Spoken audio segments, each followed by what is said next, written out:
Hi guys, welcome to part 1 of the Don't Get Ghosted fall series. It's a 2-part series and today is day 1. My name is Brooke McElreath. I'm here in Pensacola, Florida, where it does not feel like fall, but we can crank down the AC so we can wear the sweaters and cozy up in the blankets. And I'm excited to talk to you today about how to not get ghosted while you are sharing Plexus. And here's the thing, when people get started with this, very often they will say, I don't want to be one of those people.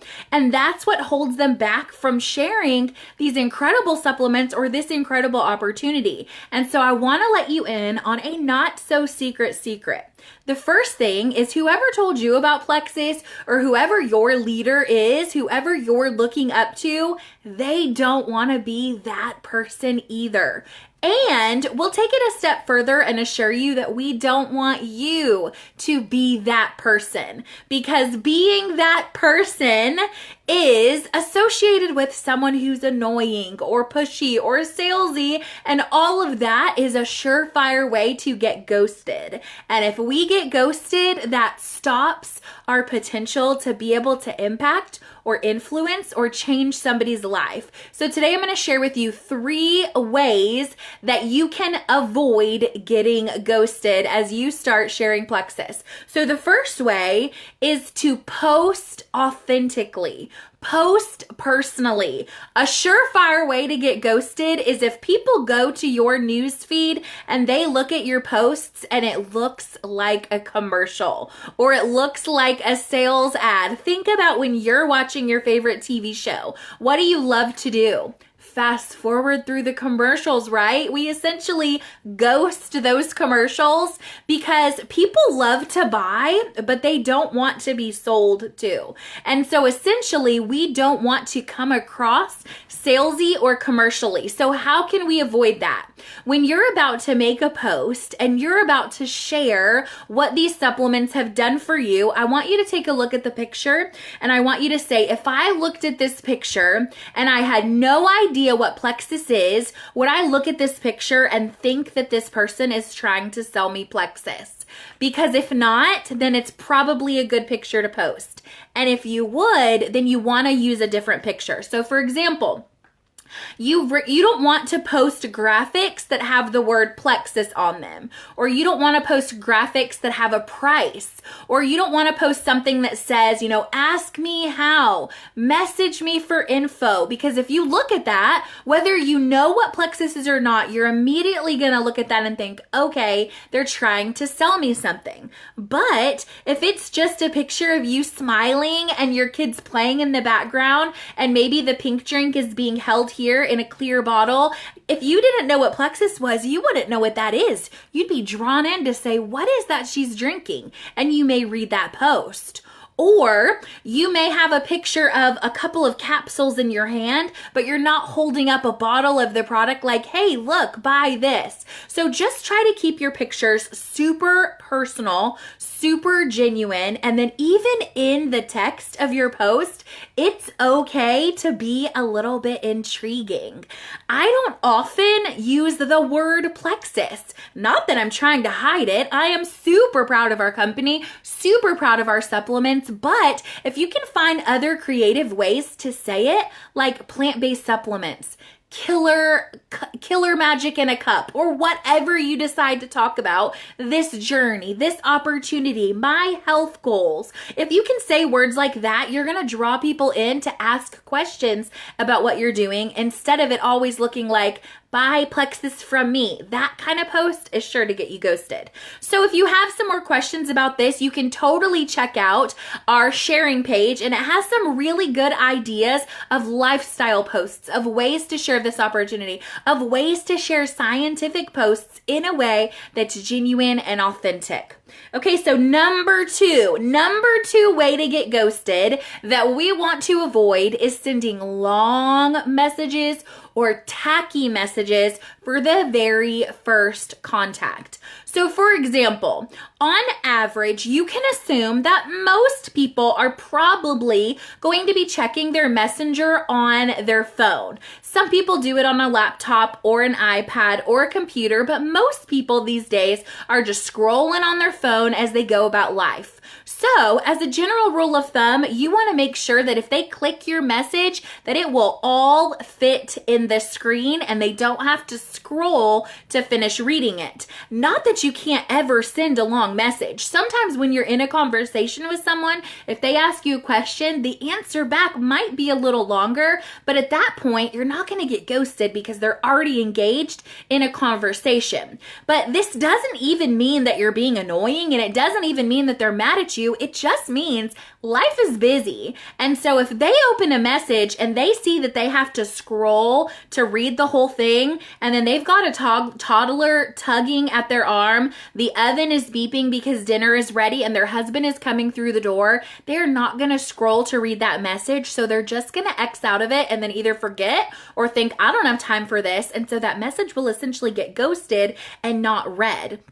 So what you can do is you can keep that initial message short and sweet and to the point. I like to think of that initial message that I'm sending somebody kind of like I'm just knocking on the door to see if I can come into their house. Or if I'm just calling them up on the phone, seeing if they'll answer. I'm just trying to pique their curiosity. I'm just trying to start a conversation. I don't have to say everything in the world that I need to say in that one message. That's something that I did at the beginning. It was a mistake I quickly learned to fix because that's a way to get ghosted. So instead, you make your messages shorter and sweeter. And I like to end with a question because that will help you get ghosted even less. Okay, so long messages, but then also tacky, salesy messages. I am sure that you have all gotten one of these before. Hey girl, I'm growing my business in your area. Do you want to take a look at my opportunity? You'd be great. They don't know your name. They don't know who you are. They don't know what you're doing. They're just copying and pasting a standard message to everybody that they know. They're throwing out a lot of hooks and just hoping that maybe somebody will take a bite. That is not what you want to do. That's a surefire way to get ghosted. Now, that does not mean that you have to craft and create all of these messages out of the blue. Not at all. We will provide for you, especially this week during our IPA challenge, a lot of different script options or ideas. We're going to show you each day some of the different things that you could say. And even after this challenge, just on our page or on the system of sharing, you'll see lots of different options of things that you could say. So you want to take those as ideas and you want to say, okay, they're short, they end with a question, I get it. Now I want to make sure that this sounds like me and it's authentic. And you can even ask the person that added you to this opportunity and told you about Plexus. You could say, hey, this is the message that I'm thinking about sending. How does it sound? Is there anything that you see that gives you a red flag that I'm about to get ghosted? And they will help you as well. And then one other little thing that I love to do when it's a first reach out to someone is I love to say their name. People want to know that you thought of them. So if I say, hey, Krista, hey, Anna, hey, Emily, that is going to make that person feel cared about, thought of, and heard more than if you just say, hey, girl. Now, I am a hey, girl person. That's how I talk. I'll often say, hey, girl, if I'm messaging my team or I'm following up with somebody. But that first message, I don't want to get ghosted. And that's definitely key there. Okay, and then number 3 thing we're going to talk about today, a way to get ghosted is if you add people to groups or events without their permission. I don't know about you, but this happens to me on the daily. It will happen to me from new friends that I meet on Facebook and expand my network, or it will happen to me from existing friends when they decide to start another business. I will just get a notification that so-and-so has added me to their business page, so-and-so has added me to this sales event, so-and-so has added me to this, and it just always rubs me a little bit the wrong way. Now, don't get me wrong. I am not hating on their hustle. I'm actually really proud of them for starting to share something that that they love that they think can bring in an income for their family. Because don't get me wrong, I share Plexus and I share Plexus hard. I love this opportunity and these supplements, and it has completely changed the trajectory of my family's financial future. So I am all about the sharing, but what I do so that I don't get ghosted is I will personally invite. If we have a 3-day info blitz, or we have an event on our testimony page, or we have anything like that where you've got to add somebody to it, I don't ever just go through and add or invite all of my friends and hope that one of them decides to take a look. That's kind of like what we talked about before, where you're just kind of throwing out all of these hooks and hoping that somebody bites. That's not the best way to do it, and it will get you ghosted. So instead, if you will reach out